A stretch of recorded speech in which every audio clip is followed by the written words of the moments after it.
Okay, we'll get started then. And so in our textbook, we kind of left off. Where did we leave off? We left off talking about the information matrix. Is that correct? Uncertainty in our estimates. Yes, kind of. Okay, so I'm going to, instead of writing a bunch of stuff out on the screen, I just have the electronic version of the textbook pulled up. I hope it's the screens are working. Okay, and the idea is, if we look at the expected value of W hat, the expected value of W hat is W itself. So again, you have to imagine that in the population there is some true relationship between our x and our explanatory variable and our response variable. So there's some kind of true relationship there. And if we do multiple linear regression, whatever it is, that true relationship will have the parameters W. We have our data, we create our estimates W hat, and what this shows is that the expected value of W hat is W, meaning that for any one given data set, those estimates of W hat might be too high or too low, but in the long run, it'll get it right. Okay, it'll be unbiased. The other part was the covariance of W hat. Okay, and when we did the covariance of W hat, we came up with all of this, which is this thing, x transpose x inverse and times sigma squared. So this is the covariance of W hat. What the covariance, so just imagine our W hat for two variables, right? We have, or just single linear regression, you have an intercept and you have a slope, okay? And if our W hat, let me just kind of, if the covariance matrix of that thing looks something like this, can you guys see that? Okay, this tells us the covariance of W0. This value down here would give us the covariance of W1, and then we see the variance of W1, the variance of W0, and in the off diagonal elements we have a negative covariance. All right. And so what that means is that if this is our current line of best fit, if in another setting we wanted to, change the slope or the intercept or whatnot, in order for it to remain a good estimate, the trend line, we would have to, an increase in W0, so an increase in the intercept would correspond to a decrease in the slope because they are negatively related. Okay? Or vice versa, an increase of the slope would correspond to a decrease in the intercept, as far as this covariance matrix of W hat shows. Does that make sense? Okay, and you can imagine, in a larger, if you had 5 terms in your regression, it will show how the estimates of those coefficients will vary according to each other. Okay, so that's the covariance of W hat. The interesting thing about the covariance of W hat is that it is kind of like the inverse of the Hessian matrix. Okay, inverse, the Hessian being the second derivative. Okay, so if you think about what the Hessian shows, the Hessian shows the curvature of that surface over the different parameter values that we have, right? So if we are looking at the log likelihood function, and we're seeing how the log likelihood changes as we differ our coefficients, differ our estimates of W, that surface, that curvature, is given by the Hessian, and we have the kind of the inverse of that, and this is our information matrix. Okay, this is called the Fisher information. So what Fisher information tells us is that if the covariance is large, they're inversely related. If the covariance, the variance in the covariance matrix is large for our parameter estimates, we get less information. And on the other hand, if the variance covariance matrix is tiny, our Fisher information matrix is large, okay? And so here's a picture kind of illustrating that, is that, you know, if your data has all of this scatter, something that looks like this, you know, we have kind of a large region of, you know, plausible intercept and slope values, okay? With this particular data set, the best slope and intercept is, you know, is going to be right here, but because there's so much variation, we kind of have a, you know, a large region of what the actual values could be, okay? Because there's quite a bit of spread in our data. On the other hand, if there's much less spread, then we get, you know, a small region, a pretty precise range of what our coefficients of the slope and intercept will be, okay? So this one has less information, okay? This has a larger variance covariance matrix. And so it has less information. This has a smaller variance covariance matrix and provides more information. Okay? And that's kind of the general gist of it. And I skipped over a lot of the math, but, you know, the book kind of puts nice little gray boxes around the important conclusions that it has made. Is this okay? So that's talking about the uncertainty in our estimates, and it does an example right here of actually calculating the estimated covariance matrix versus the actual covariance matrix and all of that.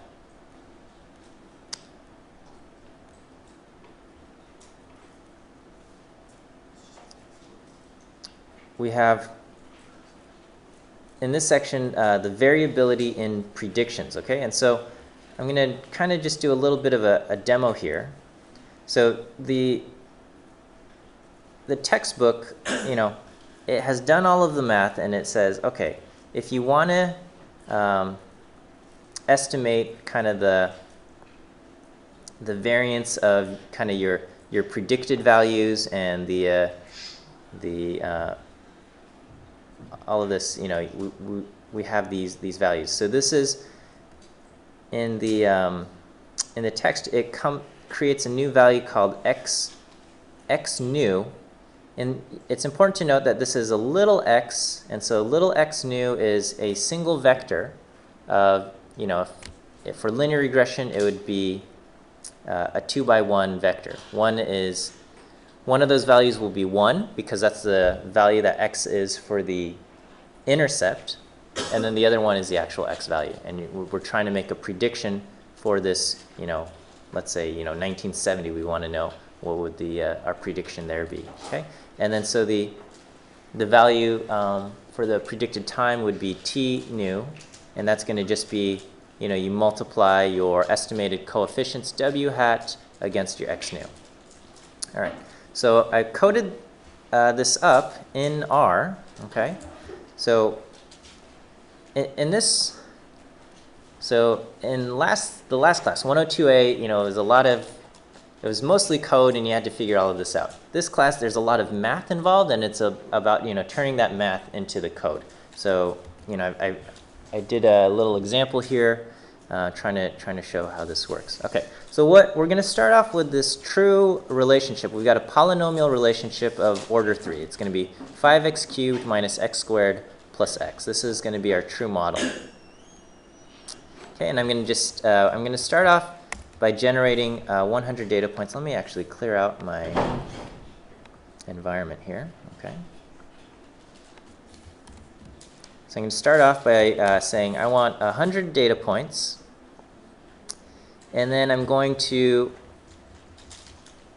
generate 100 random values from the uniform, and I'm going to multiply that by 10 and subtract 5. So that's going to just generate some random values between -5 and 5, And for convenience, I'm going to sort them from least to greatest. Okay, so my x is just 100 values, random values from -5 to +5. And then I actually compute the actual values of y. And this is going to be, if I plotted this, which you don't have to, this would be the relationship between x and y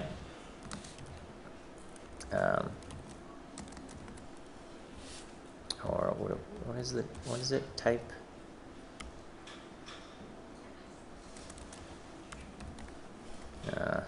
I don't know what I'm doing. How do I make it a line? Yeah, okay, so this is the actual relationship, okay?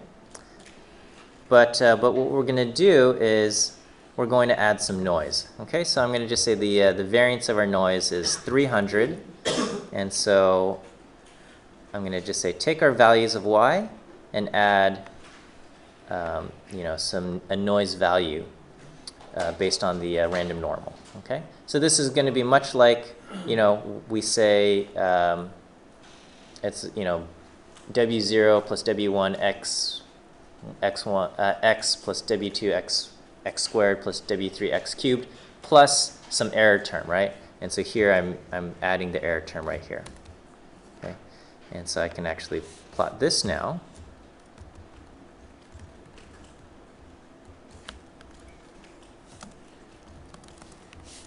Let's do points.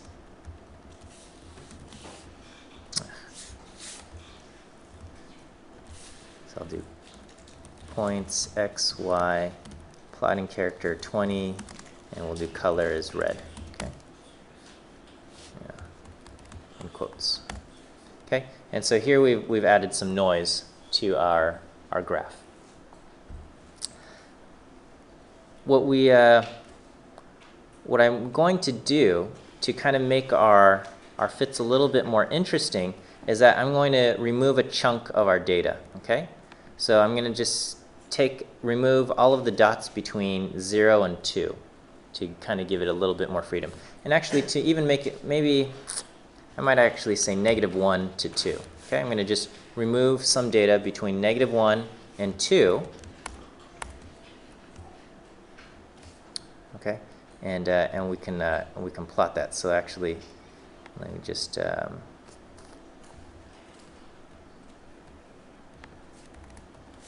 I'll do the plot. I should have done the plot earlier.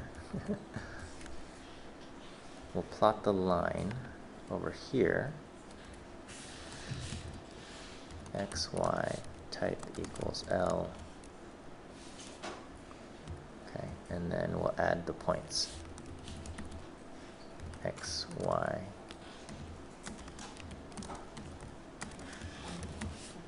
Okay, so let me just kind of show you what I'm doing here. So I've got this. I'm going to add some noise. We'll remove those, the values between -1 and 2, and I'm going to do this. Okay, so this is what I have with the line representing the true relationship there. Okay, and then to fit this, I'm going to create a bunch of new values to plot. Okay, so this is called x new, and it ranges from -5 to 5, evenly spaced out by 0.1. Okay, so x new has 101 values in there. Okay, and we're going to fit polynomials of order 1 through 8. So I'm going to just create this thing called orders 1 through 8. And I guess I should have probably just done for I in orders. Okay. And this is what I'm doing. I'm going to create my X matrix. For the X matrix, I'm taking my values X, and the first column will be X to the 0, so that's all ones. Okay. My second column will be the X values themselves. The next column will be X squared. The next column will be X to the 4th. And the next column after that will be X to the 5th, so on and so forth. Okay. So but it's all in a loop because I'm going to do this all 8 times. But let me just kind of show you what happens over here. I'm going to just set I is equal to 4.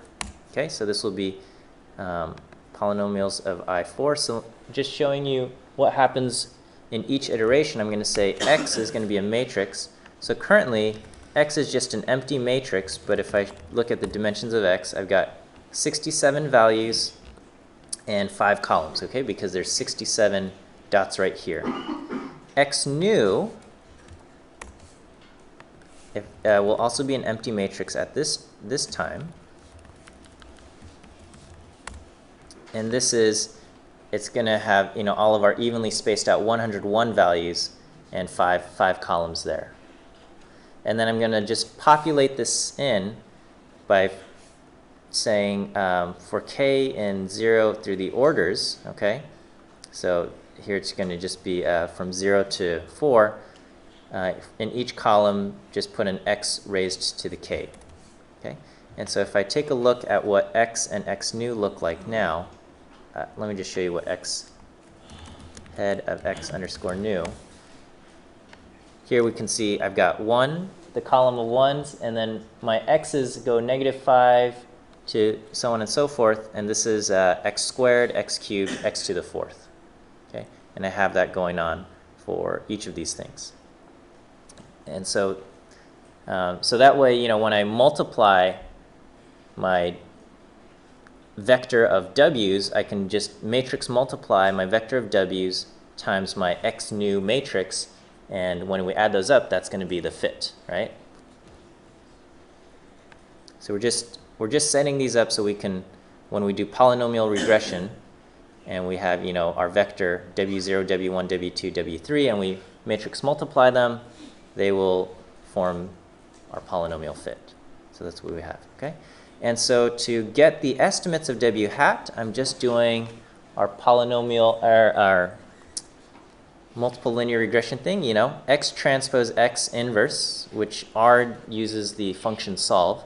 So solve t of x times x is x transpose x inverse times t of x times y, okay? And in the code I'm using y, even though the textbook uses t, because in R, t is generally the transpose function. To keep it from getting confused, I'm using y, right? So if we do this, these are our estimates of, these are the estimates that we get from this data. We have an intercept of -5. You know, this is our w1, w2, w3, and w4 terms, okay? So that's, this is, I think, the equation we're familiar with. Here, this is my estimated sigma squared, SS hat, sigma squared hat. And let me just show you where that's coming from. It's not, I'm not just making that up. This is coming from equation 2.37. So earlier in the chapter,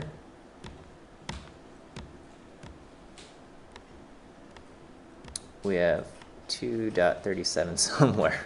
Where is it? Okay, so this is our estimated sigma squared hat. It's 1 over n, t transpose t, in our case we're doing y, right? So y transpose y minus t transpose x w hat. So y transpose times x, the x matrix times w hat. So this is our sigma hat squared, and that's all I'm doing. I got y transpose y minus y transpose times x times w hat, multiplied by 1 over n. So that's what I'm doing right there. That's sigma squared hat. So all I'm doing is I'm just taking the math that has been figured out for us and written down in our textbook and just putting it into code. And you can see dealing with vectors and matrices makes the coding up part a lot easier, right? Instead of having to write a loop of, you know, for I, you know, n and, you know, from 1 to whatever, however many data points or whatever it is, we can just do this. Okay, so this is going to give us our estimated sigma squared hat value. And then when we're doing this with x new, this is, notice this is little x new. This is a vector, okay? So in our case, you know, we're trying to fit in a polynomial of order 4, so we would have 5 terms. We would have the, you know, the 1, 2, 3, 4, and 5. The 0, the 1, 2, 3, 4. Okay, we would have 5 terms. I'm doing a little bit of, I don't know, matrix trickery, not really trickery. It's just, instead of dealing with a vector, I'm going to deal with a matrix of new x values. I've got 101 of these x values.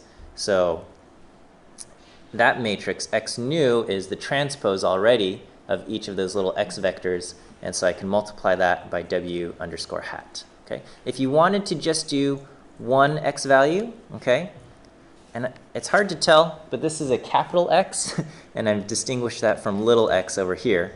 Okay, if you wanted to do just a single x value, you could. Okay, you could subset our x matrix just taking one of the rows, throw it into a column vector, and then you can get that the estimated value there. Okay, so this would be our prediction for each of our x new values. Okay, or each of our new x values. So this is now a vector of predictions. Over here, you would have just gotten one prediction if you'd had one row.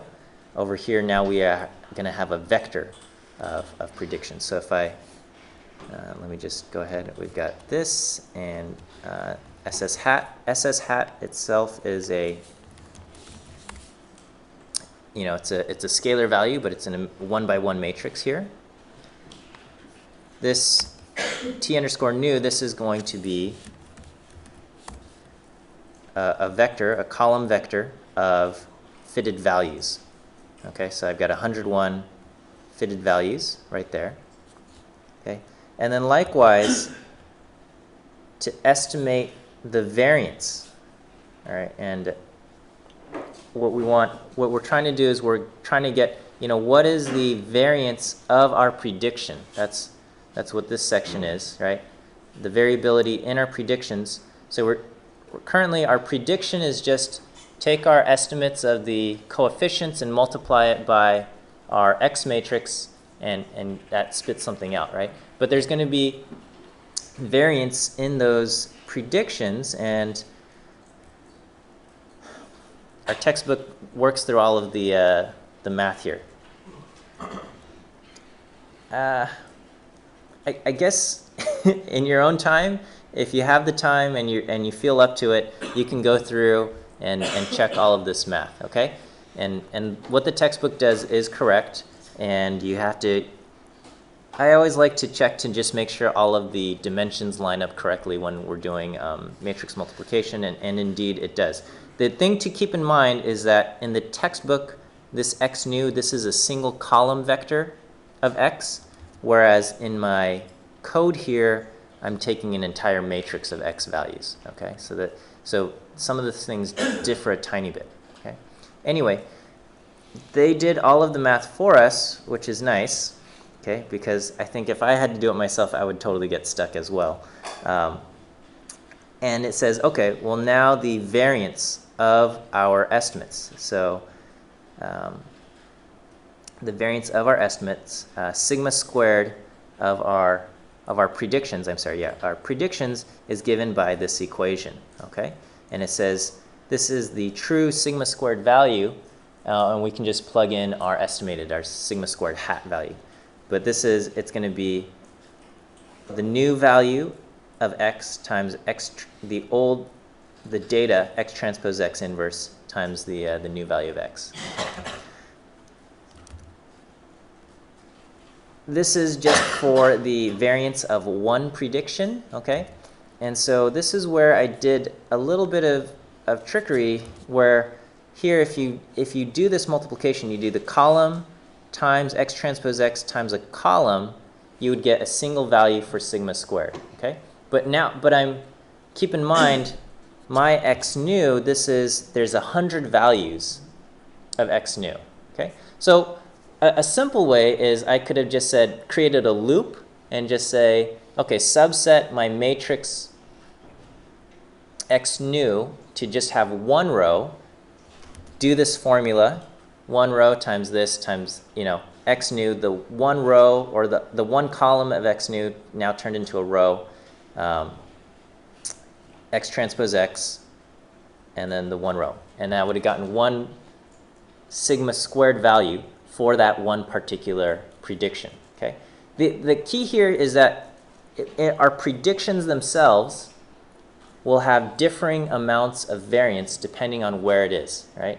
And that makes sense. In the where you have lots of data, you're going to have probably less, and towards the boundaries, you're going to have more variance in your prediction. And so each value will have a different variance or sigma squared predicted. And so what I did was I just took the entire matrix x underscore new times the inverse x transpose x inverse times the entire matrix of x underscore new. The thing about this, though, is that this is not going to produce a nice vector of values. It's going to produce, because x new has 101 rows, this is going to create a 101 by 101 matrix, okay, with all of the variances and covariances all kind of in there. With a little bit of, I guess, matrix magic, we can just extract the diagonal of that 101 by 101 matrix, okay? And you can check for yourself.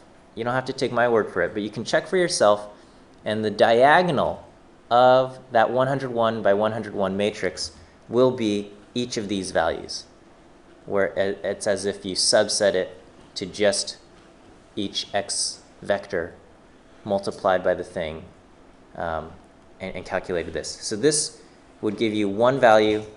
What I've done here is I've done a little bit of matrix magic, and I'm going to take the entire x new matrix, which has 101 rows. All of this multiplied together gives me a 101 by 101 matrix, and I'm going to extract just the diagonal. Okay? And when I extract just the diagonal and multiply it by the sigma squared hat, now I'm going to get a column vector of 101 values, each of those different for each x value that I'm making a prediction for. Is that okay? All right. So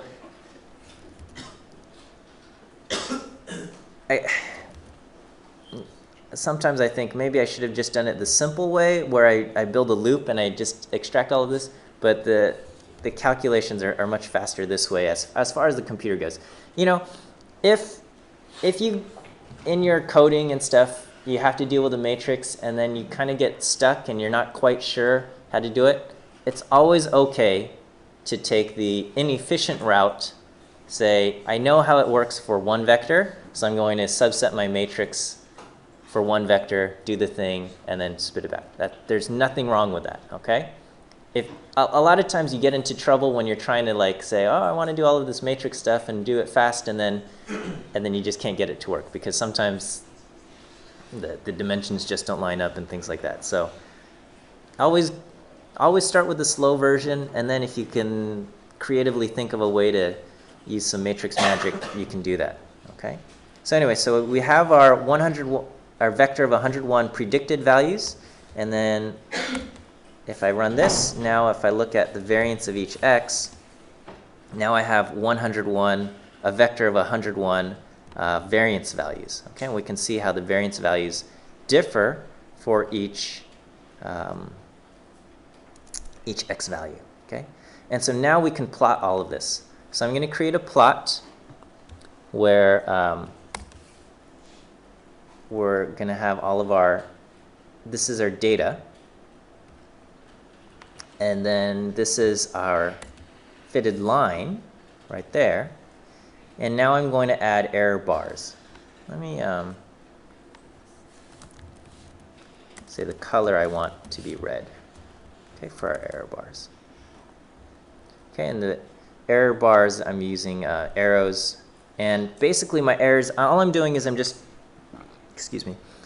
taking each predicted value plus the variance minus the variance. Okay, so I'm going to add this, and so this is a fit with order 4, and we can kind of see this is where it's around here, the error bars, plus or minus the variance, it's quite small. Over here where there's no actual values, it gets a little bit bigger, and then over here it gets small until we get to the boundary where there's fewer values and more wiggle room. So there's larger variance there.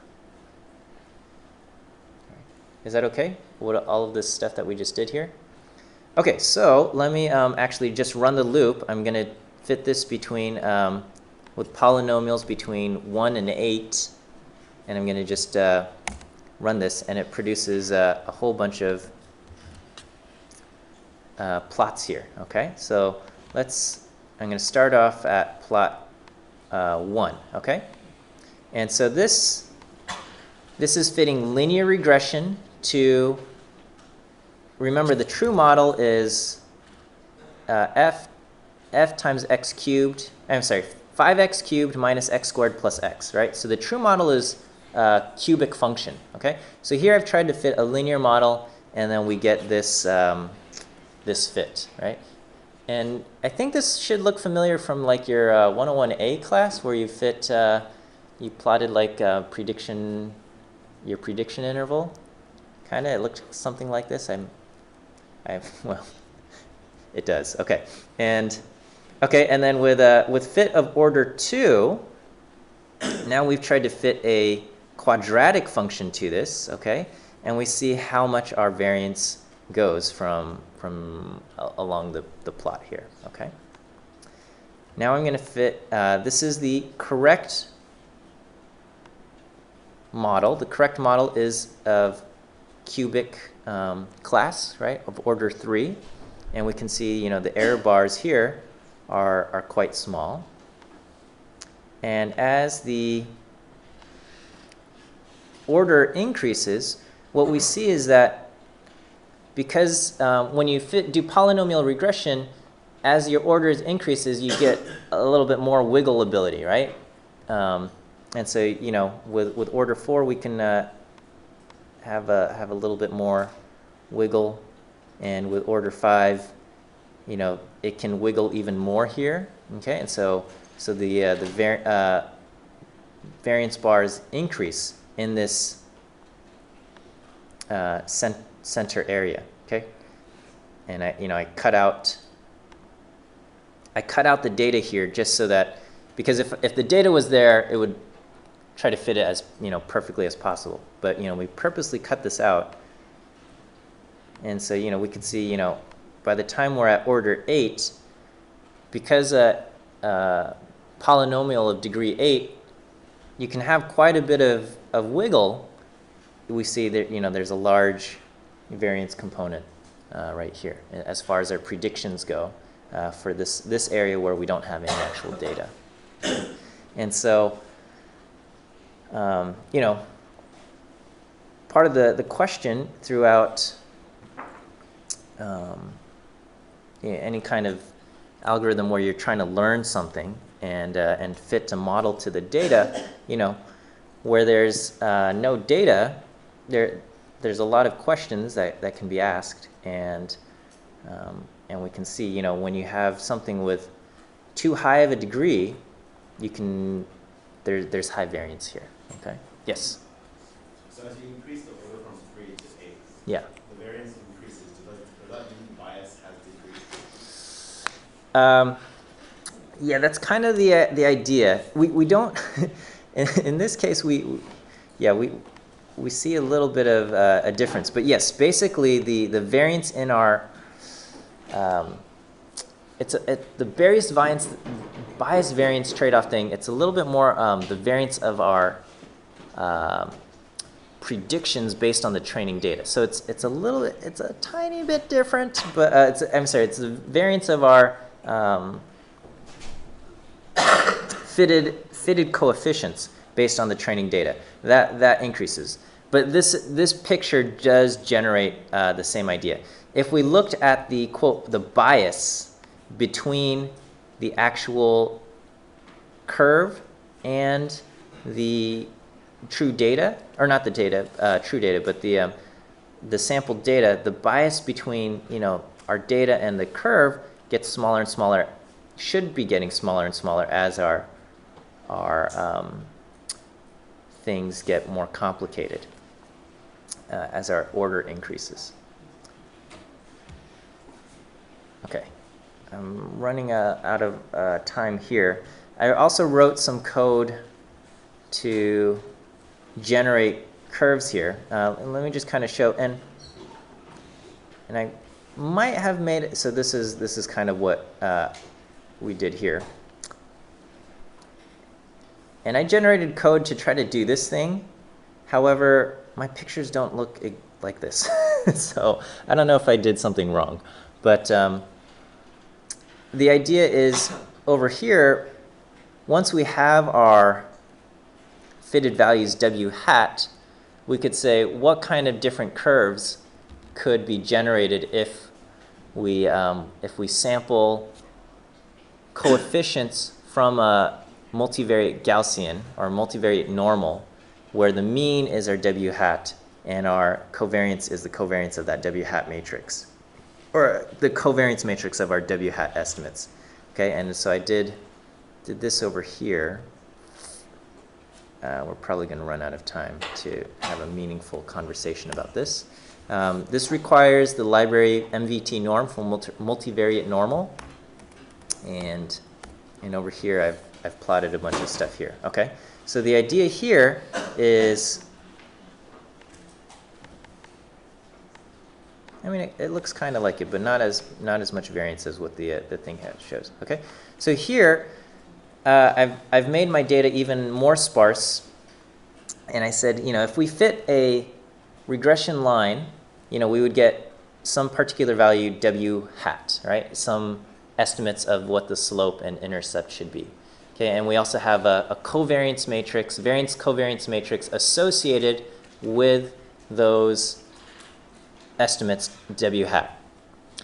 We can sample, we can say, we can set that as the mean and the covariance or the variance covariance matrix of a multivariate Gaussian or a multivariate normal distribution, and sample new values of W0 and W1. Okay, so new slope and intercept values. And we can plot all of those different basically lines and see what kind of things we get. And so this is kind of just a variety of different lines that could have been fit to the same,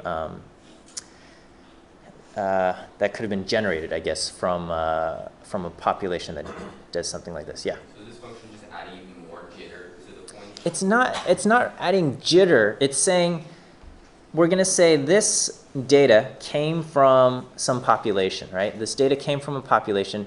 Based on this data, I have a fit line, okay? But because there's error associated with my estimates, we can say, it's like creating kind of a confidence interval, and then you're just saying like, okay, well, if this is my point estimate, which is the fit line, but we can say, well, if we assume this point estimate came from a normal distribution itself, what are other values that we might see? And it's just saying like, center the normal distribution right here, and then just pick some values. So this is kind of like sampling other slope and intercepts from a normal distribution where the mean is the fitted line. Okay, and this would be the next picture. This is fitting just other quadratic functions where the mean is the quadratic function that we fit. Okay, and we can see for the cubic one, we have kind of this is the correct fit, and it seems to exhibit the least amount of variance in our data here. Okay, but as I increase the order, we can see, here at order 6 and order 7, we see that drawing other values of what W could be from this normal distribution, we start getting more and more wiggle in our estimated lines here. Okay, and so this is, I don't know how they got so much wiggle here, but I don't know what they did here. But it's kind of the idea that we could draw other possible lines that coming from this, assuming that our estimates W themselves are a random variable. Okay, if we say our W estimates, the coefficients of our regression fit are a random variable themselves, we can see what other types of values might be generated from this distribution here. Okay, so we have, so that's the code. You can take a look at it. It's posted online. I might upload just a slightly updated version pretty soon there. Okay,